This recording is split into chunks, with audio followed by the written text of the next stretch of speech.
warahmatullahi wabarakatuh. Perkenalkan, nama saya Mila Latifah Ismu Fauzi dengan NIM 11024-281. Di sini saya akan bercerita tentang kisah Nabi Musa alaihissalam. Nabi Musa alaihissalam merupakan salah satu nabi dan rasul yang dikaruniai mukjizat yang luar biasa oleh Allah Subhanahu wa taala. Nabi Musa juga merupakan rasul ulul azmi dan termasuk dalam satu dari 4 nabi yang dikaruniai kitab, yaitu kitab Taurat.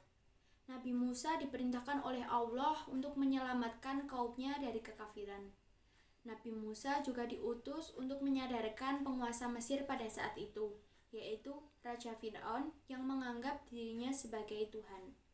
Sebab kesombongan dan kekejaman Raja Fir'aun membuat masyarakat Mesir takut dan tunduk kepadanya. Raja Fir'aun juga tidak segan untuk membunuh bayi laki-laki karena dianggap akan mengganggu kerajaannya. Di dalam Al-Quran, sewaktu bayi, Nabi Musa sengaja dihanyutkan oleh ibunya di Sungai Nil agar tidak dibunuh oleh bala tentara dan juga pengawal Raja Fir'aun.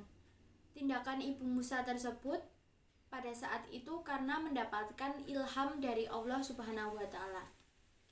Kemudian di hilir sungai, istri Raja Fir'aun justru menemukan Musa yang bersih dan bercahaya, lalu dipungut oleh keluarga Fir'aun. Nabi Musa tumbuh menjadi sosok orang yang cerdas dan berakal yang sempurna.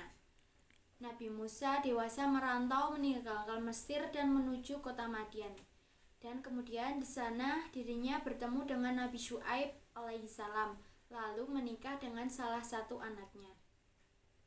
Setelah 10 tahun tinggal di kota Madian, Nabi Musa dan istrinya meminta izin kepada Nabi Syuaib untuk kembali ke Mesir. Di dalam perjalanan menuju Mesir, Nabi Musa melihat sinar yang bercahaya di Bukit Sinai. Di tempat itulah Nabi Musa menerima wahyu pertama kali dari Allah Subhanahu wa taala.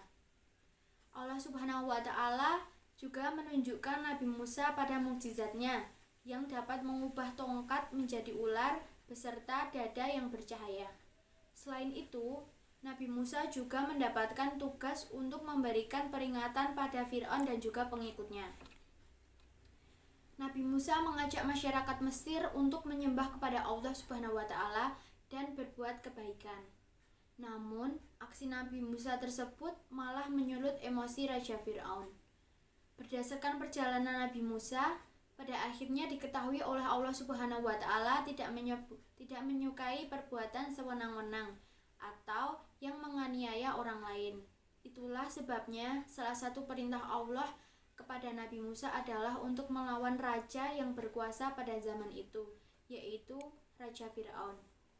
Allah Subhanahu wa taala menimpakan berbagai hukuman kepada Raja Fir'aun, seperti musim kemarau yang panjang yang menyebabkan kelaparan. Allah juga menimpakan angin topan, belalang, kutu, katak hingga darah untuk Raja Fir'aun. Lalu Nabi Musa beserta pengikutnya memutuskan untuk meninggalkan Mesir. Kemudian Allah Subhanahu wa taala memerintahkan Nabi Musa untuk memukulkan tongkatnya ke air laut, dan tongkat itu membelah laut menjadi 2. Ini adalah mukjizat Nabi Musa yang paling terkenal. Nabi Musa dan rombongannya melewati dasar laut yang kering, sementara Raja Fir'aun dan pengikutnya terus mengejar Nabi Musa. Pada saat itu, Nabi Musa sudah tiba di daratan dan Raja Fir'aun masih di tengah lautan.